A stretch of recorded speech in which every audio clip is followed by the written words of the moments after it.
morning, peoples. It's Friday. TGIF. Thank goodness it's Friday. Today is July the 11th, 2025. And it is, well, the weather is looking kind of, well, it's kind of hard to explain. It looks like rain, but I do see some blue skies and there's some haze. I don't think there's any Canadian wildfires going on, and it is 74 degrees currently with a high of 85 on my Apple Watch today. So it is still a beautiful day here in the D. You should visit the D. That doesn't sound right. But anyways, you should visit Detroit because Detroit is a great, great place. Anyhow, hopefully you are doing great this July the 11th, today, Friday. It's not Friday the 13th, so that's a great thing, right? Exactly. We want to talk about, first of all, I want to say thank you. I always want to say thank you to all of our subscribers, everybody who is subscribed. We are grateful and appreciative of you. I want to say a shout out to all of you. And if you leave a comment, you'll get a shout out in the video. Hey, leave a great comment, a nice comment in the comments, and we will shout your name out on the next video. How about that? Okay, and also, if you have not subscribed, you can help our journey on YouTube hit its next goal of 1,000 subscribers, and also getting onto the YouTube partner program by just for free. That's that four-letter word, FREE, just for free, hitting the subscription button, and then as an additional perk, for free, you can hit the notification bell. That way you get to know when we upload a brand new video or go live, and it's all for free, and you support us, and we appreciate you supporting us in our YouTube journey here. And also you can go back and watch our videos. Like, you can go to the 2025 season and just go to the playlist and just watch and let it play all day long, just in the background or something. Or if you want to, just watch the carousel video or something. I don't know. But we need watch hours, so we appreciate everybody's help getting us to meet our goals and aspirations here on YouTube. Thank you very much. Okay, enough of that. Enough of all that. Let's digress into what else is going on. So yesterday was a big day. I made a video yesterday evening, if you have not watched it, from the studio. That's right, from the studios. We made a great big video, and we talked about some dates for some events for the holidays that are coming up, and and some discount that they're putting out, 20%. I know it's not a lot, but 20% is better than 0%. Plus, they're giving you some type of dining card of $100. Whoopie-doo. They can't even pay for like a meal of 2 or 3 people at the parks. But if you're just one person, that will get you a meal for sure. So anyways, so that's that. 20% off. Maybe the discounts will get deeper as they see that less people will be at the parks due to the construction and due to whatever reasons. I think that they may sweeten the holiday deals the closer that it gets. But, that's just a feeling, a gut feeling. You know, I have a lot of feelings in my gut sometimes. Anyhow, so we do have a list of things to talk about, a very short list today, but let's just talk about one thing that matters the most to me, is that it is important that everybody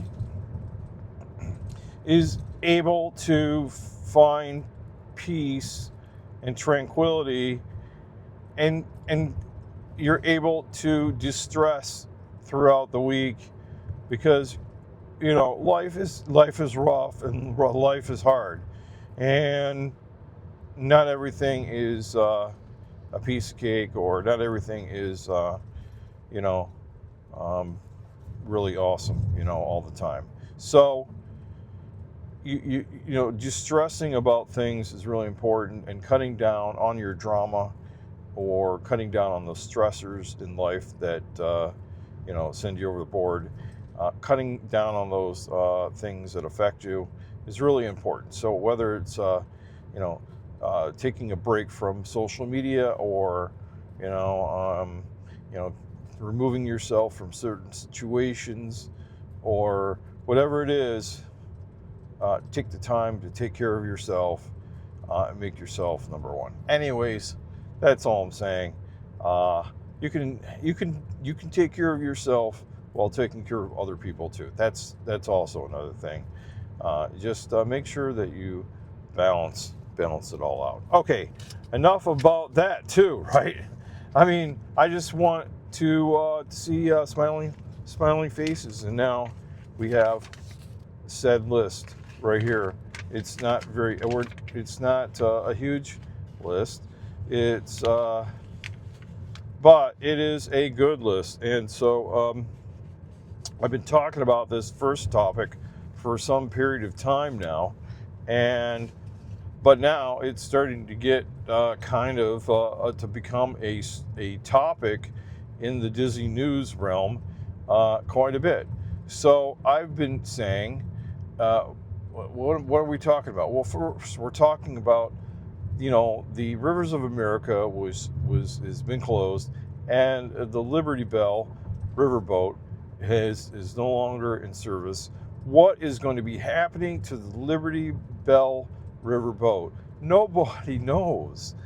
They were asking people that day of what the plans were, and Disney is hush hush about it. Now, are they hush hush, or do they just don't know, or don't have a plan right now? Or are they just gonna, you know, first of all, what I would suspect is that they're going to give it a check and make sure that it's operational, that everything's good with the riverboat, and that you know, that it's refurbished, you know, 100%, that it looks great, and that it's great working condition, and give it a good overview. That's what I suspect is the first thing that's going to happen with the riverboat back at the, you know, shipyard, as you call it, or whatever they're keeping it, the marina. So that's the first thing. Then I suspect they're going to start trying to figure out what to do with it. This article, and people have been talking about this topic online ever since that, or maybe a little bit before, about what's going to happen to it. There is all sorts of speculations of what's actually going to be. Some people have said that maybe it's going to be in a new film, or somebody said that it might be sold to somebody. Maybe there's a museum of riverboats. I don't know. Maybe there probably is somewhere, and I just don't know about it. Somebody will probably Google it and tell me, hey, there's a riverboat museum down in blah blah. But, you know, or it could be part of some type of backlot. You know, you remember we had the backlot, and there was things that were there like Disney, you know, like Walt Disney's airplane. Remember that? That was the thing. You know, Walt Disney had an airplane, and the airplane was on property, then the airplane was not on property, and then people were trying to figure out where did it go, you know, and yeah, there was all sorts of That's speculation all the time. So I don't know what's going to happen, when it's going to happen. I have no idea. But what I can tell you is that they will do something with it. I personally, I will express my my thoughts on it. I think they should put it somewhere in service around Disney World, whether it be taking and have it taking people somewhere back and forth. I think that would be great, whether it be in the Seven Seas Lagoon or whether it would be taking people in the near Port Orleans and a little small river there. Yeah, I mean, I think that would be kind of a cool thing to do. Okay, next topic, since we're at a light. You know, I'm going to say this because this and maybe you can tell me your thoughts here. Is that Inside the Magic really pushes the limit of clickbaity titles, but also the way that you turn something into something that the way that they abuse, and mislabel things and then use them for hype. So today there was a story about something going on at Disneyland where one of the rides is going to be going back to having a virtual queue. Now, the idea of virtual queues is not, and then let me digress here and tell you the rest of the story so I can go elaborate on it. So, accordingly, the virtual queues were only used during the COVID to really stifle person-to-person contact and limit that.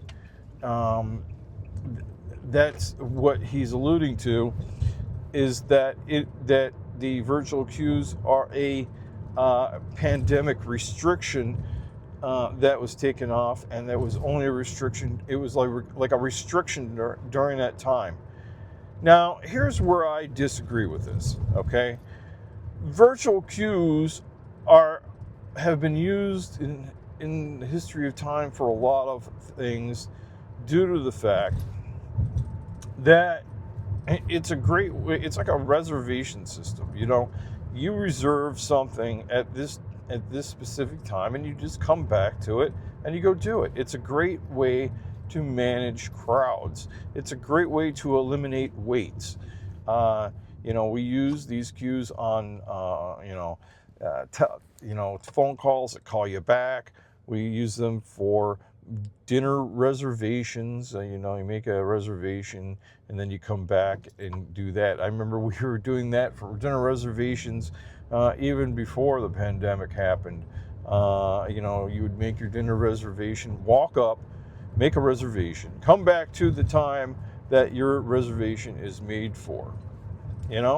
So we call those virtual queues, but I mean, they're just normal way that sometimes we have queues work. It's this terminology is being misused and told that it's a restriction when it's not really a restriction at all. So, yeah, I mean, personally, some people would like to, get an appointment to go for something, whether it be riding a ride or eating dinner or lunch or something like that, and then return back later on while they could do something else in between. They would rather do that than standing by for hours. But, I would say that it's more of an inconvenience because you can do more things while you're doing virtual queues. That's just my opinion. And you don't have a lot of people standing around, versus a standby line is where Disney is probably going to make you just hang out and wait in one area, because it'll keep you, they can crowd control using standby lines. I'm just saying. They can crowd control also during using virtuals, but, in different ways. There's different ways to manage crowds. That's the way it is. So, lastly, and the last topic that I have here is something I'm interested in. Well, first of all, I'm not interested in collecting them. I just think it's very interesting and about these typical type of items. So we're going to be talking about these popcorn buckets. Popcorn buckets, as you know, some people, you get popcorn in them, then you eat the popcorn. Some people don't. I guess maybe they even skip out and tell them, don't add the popcorn, man. I don't want popcorn ever going in here, because some of these popcorn buckets are very elaborate. There are people, go through, mighty feats to get them. They stand in line for hours. They buy them exorbitant prices that are astronomical on eBay. People collect these popcorn buckets. I'm sure somebody has every popcorn bucket from everywhere, from all the ones that they ever made somewhere. Somewhere there is that person that is the ultimate Disney popcorn bucket collector somewhere out there. I wonder how many popcorn buckets that could be, right? But these elaborate popcorn buckets, you would think that they would cost $100 a popcorn bucket. Not really. $45. That's less than a Spirit jersey for these elaborate, really well durable looking popcorn buckets. And here's the thing, right? The latest couple of them, the Epcot Spaceship Earth popcorn bucket, that looks phenomenal. And the recent interactive Mickey, even though it looks it seems creepy, when you talk to it, it responds, "Hey guys, what are you doing today?" I don't know. No, I'm just joking. But, the talking Mickey popcorn bucket is pretty doggone awesome for $45. I know people are missing the talking interactive Mickey at the photo ops sessions that were happening in the past. And this is, I would say, the best thing to kind of have a memory of that. But I think some of these popcorn buckets are really awesome. I think they're really cool. And I don't know, what are your thoughts about that? Do you collect them? And do you eat popcorn out of them ever? That's a great question, because people want to know. Yeah, people want to know. So, yeah, it's one of these awesome days. So it's a great, awesome day here in the D. And for now, over and out.